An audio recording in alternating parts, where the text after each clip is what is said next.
The gavel cracked like a gunshot through the echoing auditorium, but it was my mother's voice that shattered everything. "He's not your brother anymore," she screamed, her words slicing the air as the entire graduating class turned, caps tilting like dominoes about to fall. In that frozen second, Sebastian's hand slipped from mine, and I felt the world crack open beneath us, spilling out every secret we'd buried under the weight of small-town Sundays and stolen kisses. I'd always known my family was a powder keg, the kind that simmers low until one spark sets it all ablaze. Growing up in Elmwood, Ohio, that quintessential slice of Middle America with its white picket fences and Friday night lights, we were the picture of normalcy. Dad coached Little League, Mom baked pies for the church bake sale, and my little sister Ellie was the golden child, top of her class, valedictorian bound since kindergarten. Me? I was Caleb, the reliable older brother, the one who fixed the leaky roof and drove Ellie to debate club. But beneath the surface, I was a storm waiting to break. Gay in a town where different meant whispers behind closed doors, and love like mine was something you hid like a felony. It started 2 years ago, the summer before my senior year at Ohio State. I'd come home from Columbus for break, nursing a bruised heart from a campus fling that fizzled faster than a cheap firework. That's when I met Sebastian at the county fair. He was slinging corn dogs at the booth, his laugh cutting through the humid air like a lifeline. Tall, with that effortless surfer vibe despite never seeing an ocean.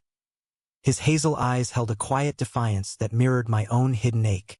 We bonded over stolen glances and shared cigarettes behind the Ferris wheel, trading stories of families that loved us in theory but choked on the truth. By the end of the night, under a sky exploding with fireworks, he kissed me, soft, tentative, like he was testing if the world would end. Didn't. Instead, it began. From there, it was a whirlwind of secrecy and stolen moments.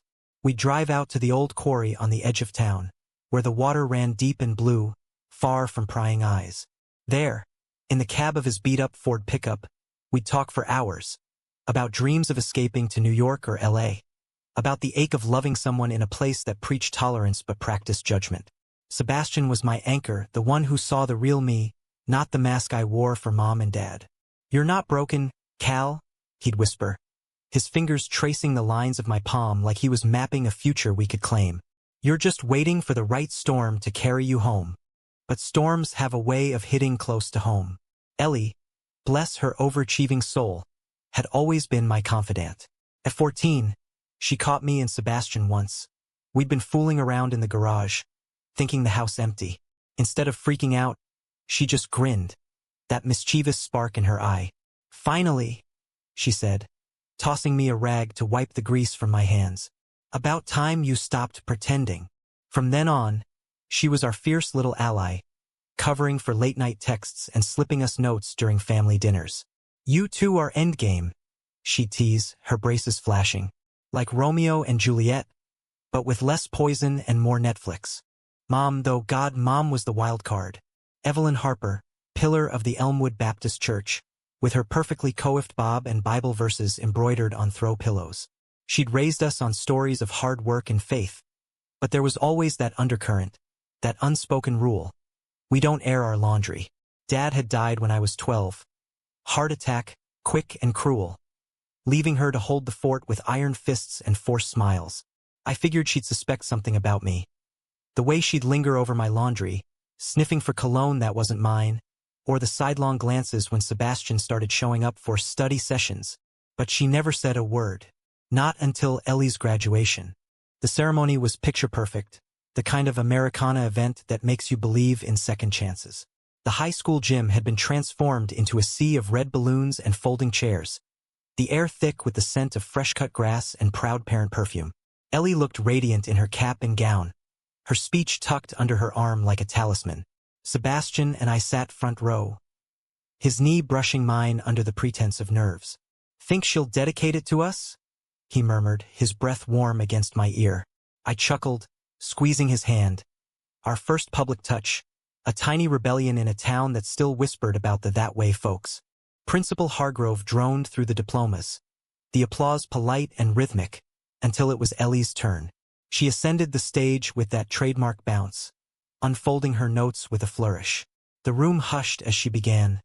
"Family isn't just blood.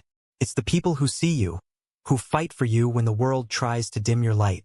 To my brother Caleb, who's been my rock through every storm. And to the man who makes him shine, Sebastian.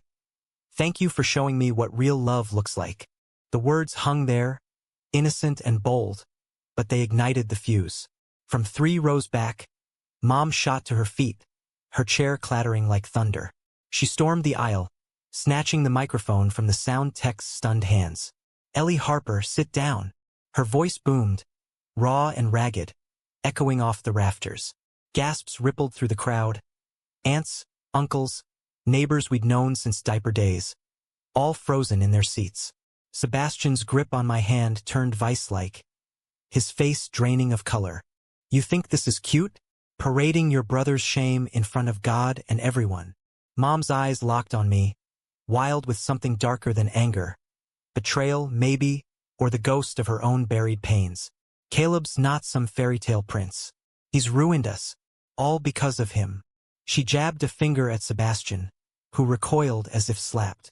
The auditorium doors creaked open in the back, latecomers peering in, but no one moved to stop her. Ellie stood petrified on stage, her notes fluttering to the floor like fallen leaves. My heart hammered, a freight train in my chest. Mom, stop. I started, but she whirled on me, tears carving tracks through her mascara. Stop? You want me to stop protecting this family? After what you did? Her voice cracked, and that's when the truth erupted, ugly and unfiltered. I found the letters, Caleb, in your room under the mattress like some guilty secret. All those months you lied, saying you were at the library, but you were with him in that motel by the highway. And then I saw the test. The one from the clinic in Columbus. The room spun. Test? What test? My mind raced back. Oh God, the clinic. Last fall, Sebastian and I had gone together, scared shitless after a one-night scare with flu-like symptoms. HIV test, routine but terrifying in its what-ifs. We'd both tested negative, relief flooding us like rain after drought. But Mom, how? I'd hidden the paperwork, burned it even. Unless, Sebastian, she spat, her face contorting.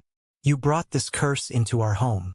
I paid for your treatments, you ingrate, wiring money to that quack doctor in the city because you couldn't face your own sins. The betrayal hit like ice water. Treatments? Sebastian had never mentioned. Wait, no. His family was dirt poor, him working doubles at the diner to scrape by. But he'd told me about his past flings, the recklessness before we met. Had he been hiding something? The crowd murmured now, a low buzz of horror and curiosity. Ellie was sobbing on stage, her gown trembling. Sebastian released my hand, standing slowly, his face a mask of devastation. It's not, Evelyn, please, he stammered, voice breaking. The money, I never asked. It was anonymous donations from the church fund, maybe. I thought it was a miracle. Mom laughed, bitter and hollow. Miracle? I sold Dad's watch collection, Caleb. Pawned the rings he'd given me. All to keep your boyfriend's dirty little secret from dragging us under. And for what? So you could play house while Ellie watched and learned to throw her soul away too. The pieces slammed together. Mom had known. Not just about us, but about Sebastian's health scare from years back. A false positive that dragged on with follow-ups he couldn't afford. She'd intervened in silence, sacrificing pieces of our history to shield the family name. But in her mind, it was poison, a stain she couldn't scrub. The betrayal wasn't Sebastian's. It was hers, born of love twisted into control, fear masquerading as piety. I surged to my feet, the chair toppling behind me. Enough!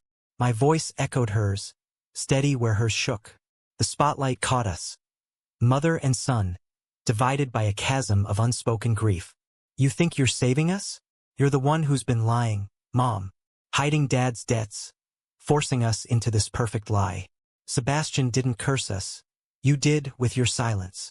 The auditorium fell deathly quiet, save for Ellie's muffled cries. Sebastian reached for me, his touch grounding, but I stepped forward, toward her.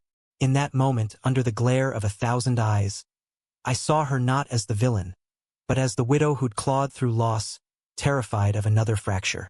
We could have talked, I said softer, the fight ebbing. All of us, together. She crumpled then, the microphone slipping from her fingers with a feedback whine. Principal Hargrove rushed the stage, but Ellie beat him there, wrapping Mom in her gown like a shield.